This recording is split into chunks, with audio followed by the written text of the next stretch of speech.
Stage 1. Whisper Network. You log the first, almost invisible changes, the small omissions that pulse through the city's rhythm.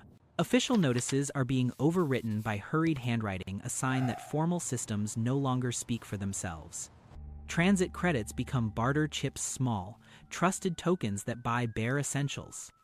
You track every delayed inspection and procedural lapse, building a map of bureaucratic attrition. The airwaves become more reliable than the official lines. Rumor and radio replace formal dispatch. Residents begin certifying their own needs. The envelope of official oversight retreats. Trust migrates from institutions into personal networks. A ledger of favors stitches community ties together. Rolling outages set a new tempo for life, hours of darkness that everyone now counts and plans around. Communal kitchens form as practical responses, places that convert scarcity into routine cooperation. Stage 2. The Gray Route. Once comprehensive logistics maps now chart absence gaps where supply once flowed freely. Bulletin radios carry lists of what's available and who will trade, small broadcasts that arbitrate value. Message boards and radios coordinate distribution, informal channels, filling the vacuum left by failing institutions. Prepaid cards are repurposed as tokens, each scrawl turning plastic into currency in a shifting economy. Volunteer cooperatives take on maintenance once managed by city crews, care replaced by collective labor. Neighborhood watches organize in ink schedules and shifting responsibilities, filling gaps in formal public safety. Gray Route couriers broker goods for transit credits, discrete trades that feed the rumor economy. Blocks coordinate blackout schedules, micro-governance born from shared constraint. Your ledger records how volunteers have remapped infrastructure in formal systems, promising continuity where official ones falter. You begin to prioritize the neighborhood roster over the obsolete patrol grid, practical truth overtaking administrative myth. The old signage remains, but community organizers now claim and redefine the public square. Barter shifts to life-saving goods, parts, and medicine exchanged through trusted intermediaries. Public spaces become discrete marketplaces. Informal tokens move quickly in silent transactions. Community transport is managed by a handwritten manifest, practical scheduling where the official schedule failed. Small daily exchanges, meal swaps recorded precisely, become rituals that sustain trust. Barter networks map their own economies on reclaimed walls, local diagrams that coordinate mutual aid. A community-made price list translates essential items into a shared language of value.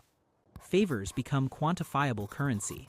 Social debt is tracked with the same care as supplies. Community justice is improvised and binding, informal protocols emerge to arbitrate everyday conflicts. Even children's drawings reflect the new normal, parallel economies drawn in crayon and belief.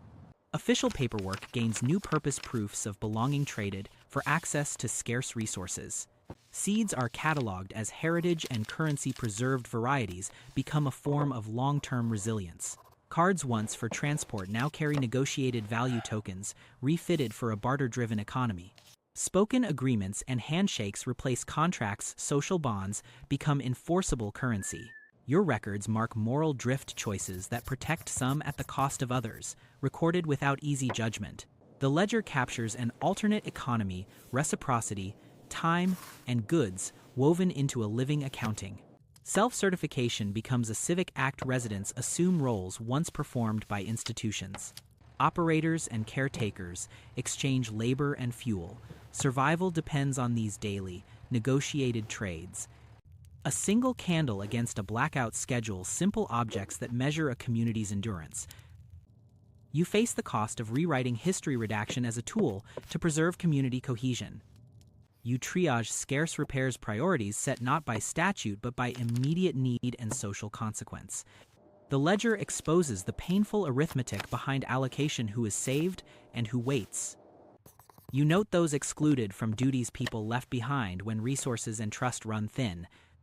Volunteer teams formalize what was informal, new routines that maintain habitability in a changed city. The delay sign and the self-certification log sit side by side, an official absence answered by grassroots documentation. You redact grievances to protect the living balancing truth with the fragile need for communal stability. Radio arbitration turns disputes into communal theater public negotiation, replaces courtroom formality. Careful labeling and schedules keep resources safe practices that substitute for institutional oversight. Networks of favors are stress-tested equity and history collide at the repair queue. Leaders shape the public story, sanitized versions crafted to keep panic from fracturing fragile cooperation. Your notes capture the ethical tightrope, what you reveal and what you withhold for the community's sake. Stage 5. Mirror of Return. You compile a ledger of adaptations detailed, deliberate records of how survival was restructured. The archive is refilled with community-made records history reconstituted in the image of survival. You draft speculative frameworks, modest governance structures that might stabilize the barter economy long-term. You compare old money to present tokens, watching how value has been renegotiated on the ground. A resilience map illustrates the emergent network's nodes of care that keep neighborhoods functioning. You inventory the losses, what could not be salvaged, named plainly so the community can grieve and adapt. The ledger closes a record of endings and a blueprint for the new realities that follow.